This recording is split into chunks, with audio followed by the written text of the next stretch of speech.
the main questions behind this line of research concern the ability of people to escape their position of birth. I think in sociology it's called origin and destination. In economics we're much more crude and we just say your birth conditions. And when it comes to measuring, the question we ask ourselves is, do poor children become poor adults themselves? And do rich children become rich adults? And if the answer is yes, which is yes in almost any society on which we have data, although to different degrees, I'll show you some graphs on that. If it is true that being born rich is an advantage that you get in your life, what is it about being born rich that makes you rich? And if that's the case, what can policymakers do to break that cycle? Are there things that you don't want to break? Like, for instance, a parent transmitting some good habits of studying or passion for knowledge, those things you don't want to break, but you want to help those who don't have that transmission to have some substitute for that or some other type of intervention. Now, the way the economics literature goes about this, the very first step, which is what I'm going to focus today, is to find some number that gives you an idea of how much of your parental status is transmitted to the next generation. Then on the basis of this number, we're going to rank countries. And we're going to see how this intergenerational mobility relates to cross-sectional inequality. And then I'll suggest, on the basis of the literature, some of the drivers of mobility and what the government can do to intervene and create opportunities for those who are not born rich. Okay, Fasila gave me one equation, and so I'm going to present the equation right now. But it's a very simple equation, just one variable. And the variable is income of the child, and this is income of the parent.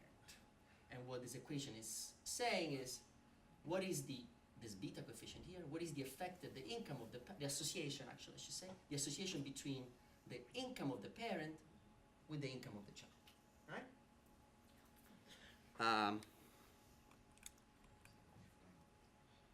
And this beta is called intergenerational elasticity. Elasticity means how much my income reacts to the income of my father in a statistical way. It's not necessarily a causal relationship. It's an overall measure. You can imagine two extremes. 0 means that my income is independent of my father's income. 1 is the opposite. My income is fully determined by my parents' income. So you can imagine these two extremes, just like the Gini coefficient between 0 and 1, but the Gini coefficient is by construction between 0 and 1. This is empirically between 0 and 1. In reality, one could find anything, but for most countries, we find a value between 0 and 1. So the higher the value, the less mobility, the more persistence. I'll give you an example of what that means. So for instance, this is from a paper by Miles Korak. For example, in the US, children in the top quintile are 12 times richer than people at the bottom. So if your elasticity is 1, so fully complete immobility, after one generation you have exactly the same ratio between rich and poor. As the elasticity goes down, less of that advantage is transmitted across generations. So for instance, for an elasticity of 0.2, you would have that advantage decreases quite a bit. For higher elasticity, you still have quite a bit of advantage after one generation. And you can put this dynamically, and you see that depending on the elasticity value, it takes more generations for that advantage to dissipate. So when people say, well, but you're talking about things that happened 50 years ago, now we're all equal. Well, it's not true. It takes a lot of generations for inequality to converge to equality, if it does. So it's a number that tells us the degree to which economic status persists across generation. And it's a number that is related to inequality because, by construction, if dynasties can keep their position in society, then that will make itself a more unequal society in the long run. I'm going to start with evidence from high-income countries, and then we'll move to emerging economies.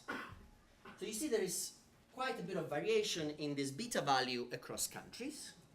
The usual suspects are at the bottom, the Nordic European countries, Canada, and other countries are at the top of this ranking of high-income countries.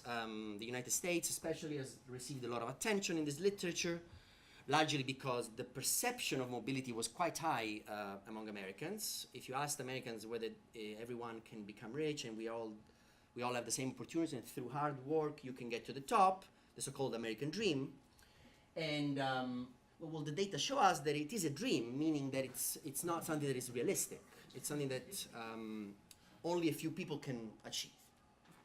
And now finally I think Americans are accepting that. So the perception, as it was said before, is as important as reality. So there is quite a bit of variation, as I showed with the little table before. The lower the value, the easier it is for somebody to not be confined in the same income status, in the same income class as their parents. The higher the value, the harder it is for them to escape that position. And this is true for both rich and poor people. So it's funny because when we talk about mobility, we always think about escaping from poverty. But the truth is that mobility, high mobility also means that rich people born rich can become poor. And in fact, it's probably for a given level of growth, or it's something probably to expect. Somebody's going to have to take those places at the top. And if I'm taking a place at the top, and the quintile is defined as fixed, somebody is getting out of the top, right? So mobility goes both ways. Relative mobility. Then absolute mobility is something else. This is, again, for the rich countries, the relationship between the Gini coefficient, which is a very common measure of inequality, and that elasticity that I defined earlier. This shows that countries with higher cross-sectional inequality, as measured by the Gini coefficient, also have higher persistence, so have less mobility. This has been called the Great Gatsby Curve by Alan Kruger, who was one of the counselor of Obama, the economic council of Obama. Now, so this is what the literature does. This is what the crucial number we're looking at is. What about South Africa? South Africa, first of all, is a very interesting case because on that graph, we are somewhere around here, so it's a very interesting case to add to that graph. But also because when you look at education instead of income, in fact, South Africa is not particularly immobile. And part of the reason is that we have very high enrollment, and when you simply take the correlation between the education of children and their parents, you're not controlling for quality. So if we have high enrollment and everybody more or less gets to at least 9-10 years of education, which you have to by law, then you will get the impression that there is mobility if you only look at years of schooling. Of course, if you start controlling for the quality of the schooling and how much you're learning, then you will probably get a different picture, but it's hard to measure quality. So by looking at income, we have a metric that is easier to relate to your welfare. And the other reason why South Africa is an interesting place for social scientists, not so much if you're born poor, is that here there is, so I show you those graphs, it takes generations for inequality to go away if there is a process of convergence. Well, here you have only one generation ago, not even, you have a system that was explicitly designed for that beta to be 1, at least by group, okay? So if you have a system that was designed on a table, how can we keep that beta to 1? Then it's interesting to see how much have we gone down from that design. So far so good. The problem is you need very good data to do this. Why? Because if you imagine what you need to follow one generation, record their incomes, then you need to link them to their kids, wait until they grow up, follow their incomes, and then correlate the two. Unfortunately, we cannot do that yet in South Africa. NIDS hopefully will keep running for 100 years and we will be able to do it, but for now we can't. So we need to resort to some other type of estimation. And the way that the literature does it is by using two samples from two different surveys. They happen to be both SALDRU driven surveys. The first is the PSLSD in 93, also known as the SALDRU survey, as Mari said, in which we get a snapshot of the income of some pseudo parents. They're not the actual parents of the younger people we see today. And then we go to the NIDS and we see the current generation, we see their incomes. And how do we link them? We link them because the NIDS has a question on parents. In the adult questionnaire, you ask a few questions about your parents.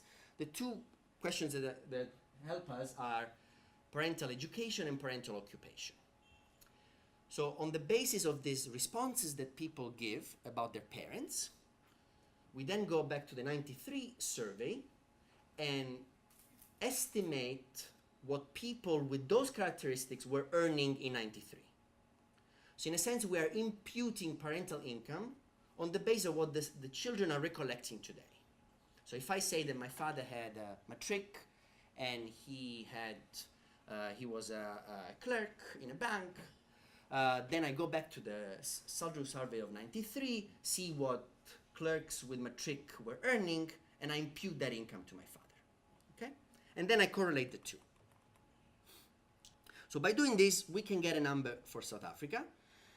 A number of other researchers in other countries have done the same. So that initial graph that I showed you, we can now expand it to include a bunch of emerging economies. And this is what happens.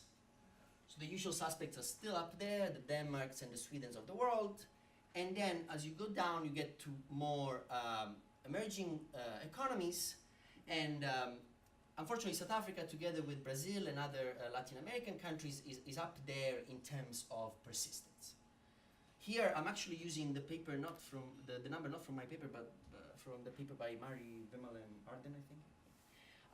Because it's newer, they have better data. So this shows that this beta that I showed you is very high in South Africa. Now, consider then here, the rich people make more than 12 times what the poor people make. If you look at that table I showed you at the beginning, this means they would take T greater than 10 generations for this inequality to go away. So we're looking at hundreds of years. So this is a number that must go down if we want real mobility. Now, of course, the number itself, one has to be careful because there's always a statistical error. So, you know, you could go down up to 50 or up to 80. There's standard errors, they're called. But the point is, even when you account for this statistical error, it is clear that this group of countries here is very different than this group of countries there. Okay?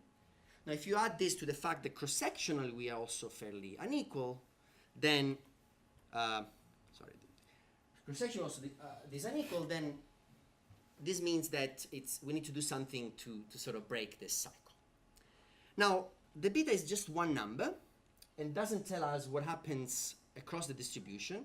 Now, Mari showed us a graph that tells us what happens across the distribution and tells us that if you're born at the bottom, you're very likely to stay there. Okay? The other relevant dimension in South Africa, of course, is race. And by decomposing this beta, this is from my paper instead, by decomposing this beta, we see that we can, without going into detail, but we can essentially see how much each group contributes to this beta. And what I find is that in the sample that I was using, only 10% of the sample were white South Africans. However, they contributed to 40% of the intergenerational transmission. Now, this is very interesting because in the US, we have a similar result for African Americans. They were a smaller proportion, they call them minority, a minority of the population in the US, but they contribute to a lot of the intergenerational persistence. So when you have a group that is persistently confined in one side of the distribution, that spikes up your intergenerational immobility.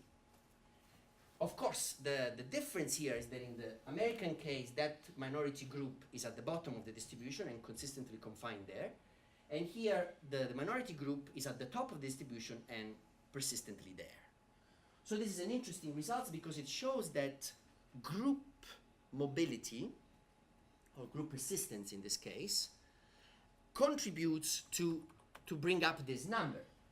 And in fact, you have countries where Brazil, where you also have substantial heterogeneity. You have the US, which by high income countries is fairly high persistence. You have Peru, though you also have minorities in terms of indigenous people. So you see that group differences are very important. So that tells us an obvious culprit of low mobility in South Africa, which is limited, although it's not zero because there is some mobility, but limited changes in the structure of our inequality as it comes to race. Now, when we add that graph that I showed you before and we add all these other countries, the relationship between cross-sectional inequality and intergenerational mobility is still there. So higher inequality is generally associated to lower mobility. And now with all these new countries, it becomes clear that the relationship is still there. In fact, the World Bank is preparing a report on this. And so it's going to have even more countries.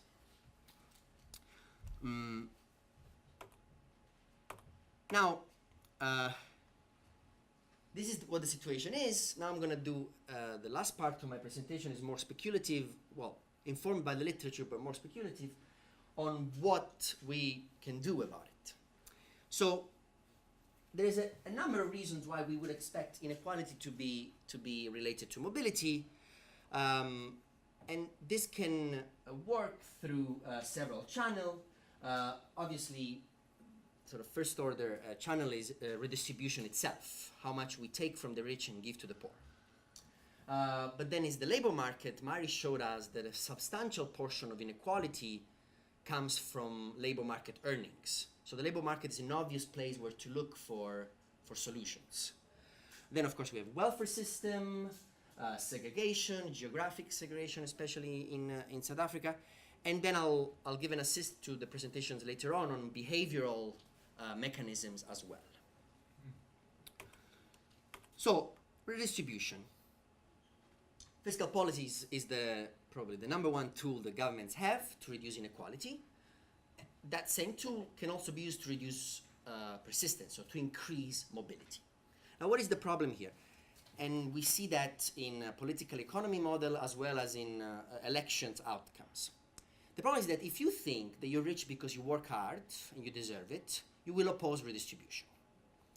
If you think that you're poor because you deserve it, you will also oppose redistribution.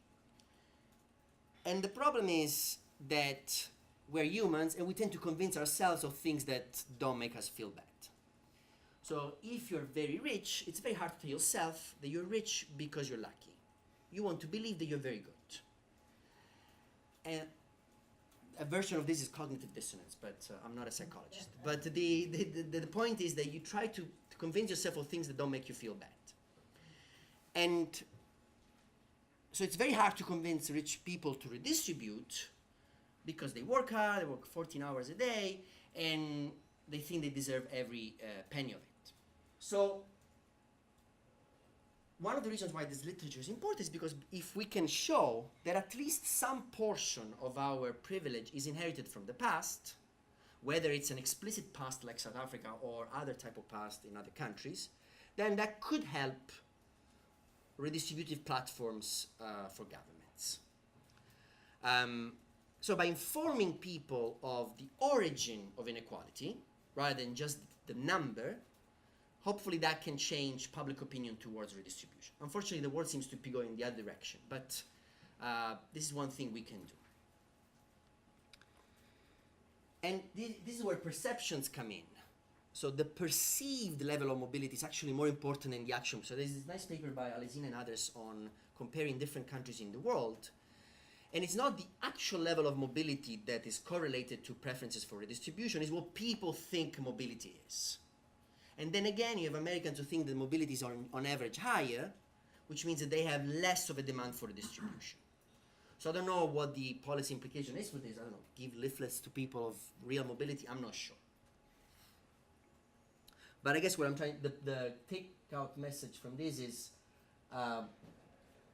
perceptions are as important as information, and information could help shape redistribution. As I said, the second big arena where one could intervene is labor market. The obvious reason is what Mario was saying, that the labor market is one of the main players in determining the distribution of income, of course.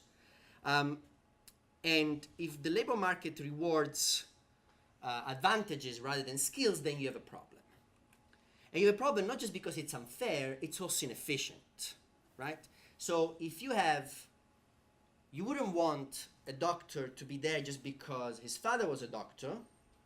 You would like there to have a doctor that is there because he's good. So Plato has actually something about this, how you want to give positions of power to good people, not to people who are connected and have the right network. So it's not just unfair, it's also inefficient. And if one assumes, as one should, that ability is sort of randomly distributed at birth, then by always giving positions of power to a certain section of the population, we're actually losing talent. So it's inefficient, right? One example is parental networks. 68% of jobs in South Africa are found through informal networks. So the vast majority of jobs are found through, hey, you know, there's a job there, why don't you come? If you look at UCT, I was actually looking at some stats, especially more so in the pass category than academic, but there is a substantial number of people with the same surname. Maybe they're not related, but you know. Although some people look very much alike. So, and maybe there's nothing wrong with it. Maybe there is this intergenerational transmission of being a good UCT employee, but you know. The second example is discrimination. The labor market, there is widespread evidence all around the world that hiring managers discriminate on the basis of observable characteristics that are not related to productivity. So gender, race, sexual orientation, or things like that. So these are characteristics that are not related to productivity, but are used by employer to determine whether I'm offering you a job or not. So both these examples give an idea of places where you can intervene. So for instance, together with J. Paolo, we're looking at ways to reduce these information asymmetries, ways for people to find job, people who are not connected, people who don't have that help from the parent. I know a guy who can give you a job. Now, we shouldn't wait until people enter the labor market to do something about their opportunities. The literature in economics, but probably even more so in other disciplines, tell us that early childhood is especially important. And the reason for this, according to Heckman and a bunch of his co-authors, is that skill formation is a dynamic process, and what you do very early on increases the return to what you do later. So if your mother eats well when you're still in the womb, and then has no alcohol or whatever, and that is going to increase the return to reading to your child when he's 0 to 1. And if you read to your child when he's 0 to 1, that is going to increase the return of a good preschool, and so on. So they are cumulative. So by intervening early on, Heckman says, we're actually getting the greatest return to our investment. Because not only we're increasing that particular input, we're also increasing the return to whatever input we throw at them later on in life. Okay? So Heckman has this graph of the returns to investment, public policy investment, essentially. And this can happen in many different ways. Through maternal health investment, through preschool programs, immunization, sanitation, nutrition. and basic education versus higher education. So this could also, I don't want to talk too much about this, but this also informs a little bit the debate we're having right now in this country about higher education versus basic education, right? If we believe Heckman, perhaps for a given rent that the government has, the decision between basic and higher education, maybe this calculation should be taken into account. Where do we get the highest return?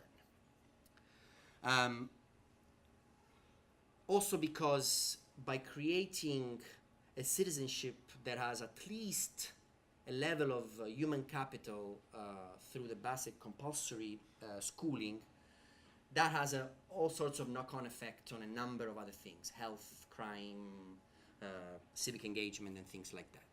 So there are a number of investments we can make at the early childhood or early primary year schooling levels. Of course, this, I don't want to go into political economy and politics, but of course this comes with other issues of resistance from certain groups, but this is certainly an obvious candidate for intervention.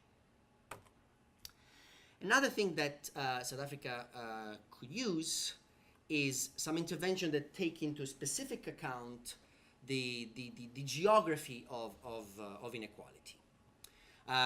So there's a nice work done by Chetty and others in the US where they have a map of the country and they show you which areas are mobile and which areas are less mobile. We don't have that yet in South Africa. Hopefully one day, again, either with the NIDS or with some other data set, we may be able to have a map ourselves. But at the moment, we don't have the data for that. But clearly, in a situation like South Africa, where the geography of the country, especially when it comes to, for instance, the location of jobs versus where people live, that can play a role in terms of intervention. And again, there are projects underway at SALDRU that speak to that. So perhaps how to increase the access to jobs. Not only in terms of geographical distance, but also in terms of community role models. So again, in the US, there is a large literature on peer effects and role models and how people tend to create these ideas of what being successful mean on a local level. And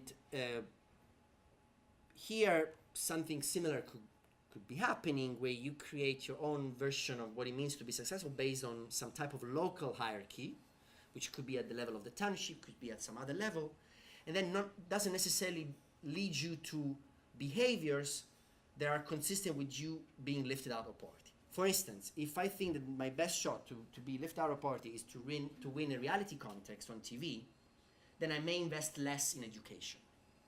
But if those are the people who look successful in my community, then I may try to do that.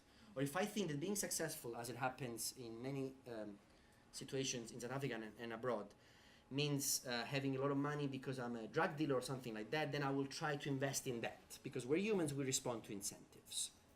So by breaking these norms, in a sense, we may be able also to have an effect on mobility. And this is just like what I was saying before about the interaction between different inputs. The social norms of a given place also interact with the public investment. So if I build a fantastic new school with state-of-the-art technology, but the social norm is that I should become a singer, then the state-of-the-art technology may not be helpful to many people, right? So social norms and public policy interact. Finally, one of the channels that are relevant for increasing mobility, which is related to social norms, is the discussion around aspirations.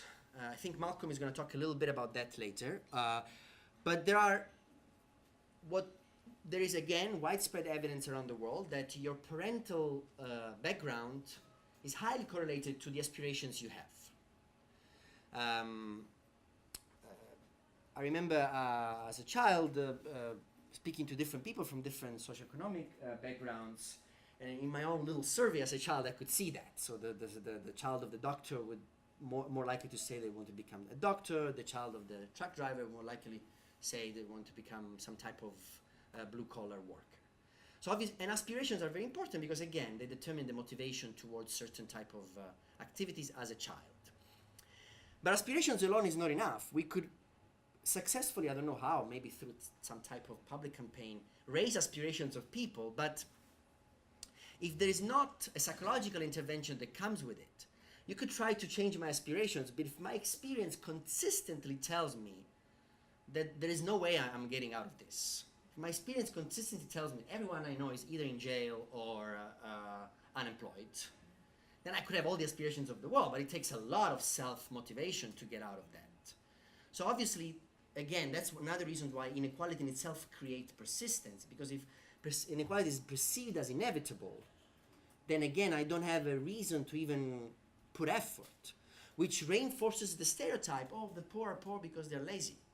But it's not that. Helplessness and hopelessness are acquired traits. We're not born helpless.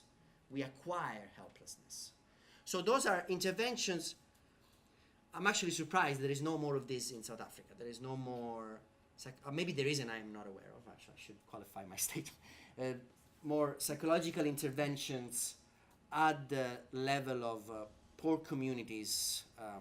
So this is a spot for creating more psychologists in South Africa. Finally, in the sort of behavioral side of things, there's also a problem of trust.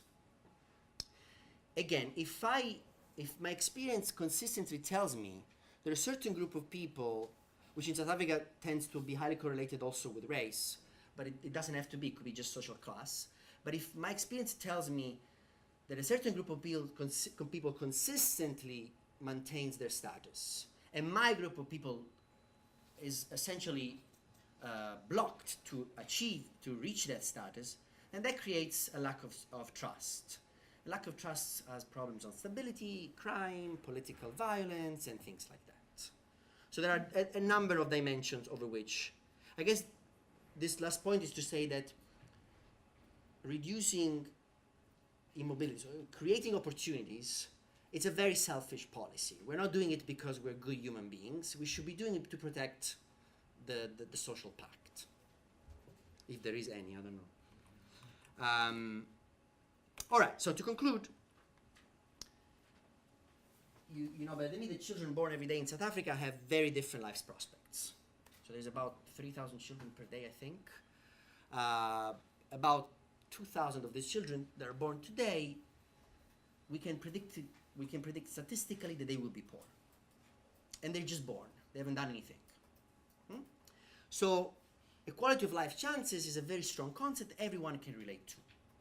So it's a powerful leverage for policy. And why is that? Because we relate it to the notion of fairness. And when we think of fairness, the literature, borderline philosophy and economics tell us that there are two principles we can use to think of fairness in a concrete way. One is the principle of compensation. If inequality is due to things that are beyond my control, for instance, I was born in this community, I was born from these parents, then that inequality should be compensated,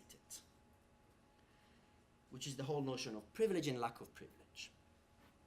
The principle of reward that you want to keep some level of inequality, economists say, because that will incentivize effort and will create good work ethic and things like that. But that inequality should derive from things over which people have control. Now, the circumstances and the effort interact, so it's not a clear-cut definition, but the point is that one can essentially divide up inequality by the type, by the origin of it. And the intergenerational mobility literature does just that by taking one dimension, which is your parental economic status. Obviously, we don't choose our parents' economic status, so we shouldn't be held responsible for the family we were born in. And the government should do something to compensate those of us who are born in families that were not able to provide us with all those factors that lead us to have economic success. I think that's my presentation.